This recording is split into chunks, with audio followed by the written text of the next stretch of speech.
গাইবান্ধার বুক চিরে বয়ে চলা একটি নদ ব্রহ্মপুত্র। এই নদের চারপাশে সারি সারি নৌকা বাঁধানো থাকলেও এক সময় এই জায়গায় ট্রেন চলাচল করেছে। সময় দাঁড়িয়ে রূপকথার গল্প মনে হলেও এক সময় চলাচল করেছে বহু ট্রেন। কথা বলছিলাম গাইবান্ধার সবচেয়ে পরিচিত এবং দর্শনীয় স্থান পালাশীঘাটকে। প্রচলিত রয়েছে যে রসে ভরা রসমঞ্জরির গ্রাম চর অঞ্চলের ভুট্টা মরিচ গাইবান্ধার প্রাণ। হ্যাঁ প্রিয় দর্শক, আজকে আমি চলে এসেছি গাইবান্ধার মোস্ট পপুলার দর্শনীয় স্থানগুলোর মধ্যে একটি হচ্ছে বালাসীঘাট। গাইবান্ধা জেলা শহর থেকে প্রায় 7 থেকে 8 কিলোমিটার দূরে ফুলছড়ি উপজেলায় কুঞ্জিপাড়া ইউনিয়নে এই বালাসীঘাট অবস্থিত।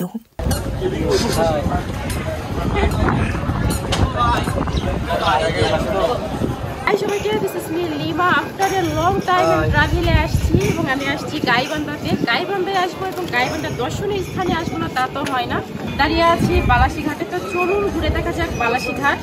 এবং আজকে আমি আপনাদেরকে জানাবো বালাসীঘাটের অবস্থান, বালাসীঘাটে কিভাবে আসবেন এবং এখানে নৌকা ভাড়া কত, সবকিছু মিলে থাকছে ডিটেলস ভিডিও। বালাসীঘাটে প্রায় প্রতিদিনই জেলা উপজেলা কিংবা দেশি বিদেশি পর্যটকের দেখা মেলে। তারা মেইনলি এখানে আসে বালাসীঘাটের প্রকৃতি উপভোগ করার জন্য। ঘেরা সবাইকে নিস্তব্ধ করে দেওয়া এই ঘাটটি যমুনা নদীর তীরে অবস্থিত। নদীর ধারে প্রাকৃতিক সৌন্দর্য উপভোগ করার জন্য একটি ভালো স্থান এই বালাসীঘাট। স্থানটিতে দীর্ঘদিন খালের মতো বাঁধ রয়েছে। প্রাকৃতিক দৃশ্য, নদীর তীরের চর ছাড়াও সরল গ্রামীণ পরিবেশ এসব এখানে দর্শনীয় আকর্ষণ। রাখি আপনারা যদি বালাসীঘাট থেকে চরে যেতে চান তাহলে অবশ্যই বালাসীঘাট থেকে কিছু খাবার এবং পানি ওই পাশে নিয়ে যাওয়ার চেষ্টা করবেন।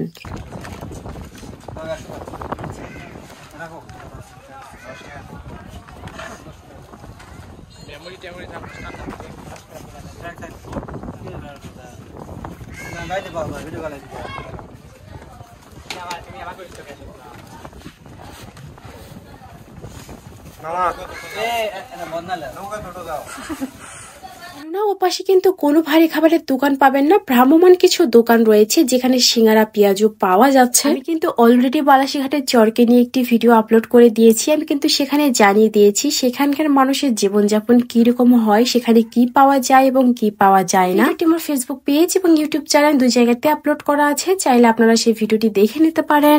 আমার চরের ভিডিওটি দেখার পর চর সম্পর্কে যেসব ধারণা এবং চরে কিভাবে যাবেন সবকিছু একটা ধারণা পেয়ে যাবেন। জানিয়ে দেই শেষ বিকালে কিন্তু ঘাটের সৌন্দর্য দ্বিগুণ বেড়ে যায়, সেই সাথে ঘাট থেকে সূর্যাস্ত দেখার দৃশ্য কিন্তু বেশ মনোমুগ্ধকর। আশা করছি আজকের ভিডিওটা বেশ ইনফরমেটিভ ছিল। যারা বালাসীঘাট যেতে চাচ্ছেন তাদের জন্য হয়তো কাজে আসবে। কে কে বালাসীঘাট ভিজিট করেছেন আমাকে কিন্তু জানাতে ভুলবেন না। আর আমার ভিডিও আপনাদের কাছে কেমন লাগে সেটা কিন্তু জানাতে ভুলবেন না। আপনাদের সাথে দেখা হবে নেক্সট কোনো ভিডিওতে নতুন সুন্দর কিছু জায়গা নিয়ে, নতুন কিছু অভিজ্ঞতা শেয়ার করব, দিব কিছু নতুন নতুন তথ্য।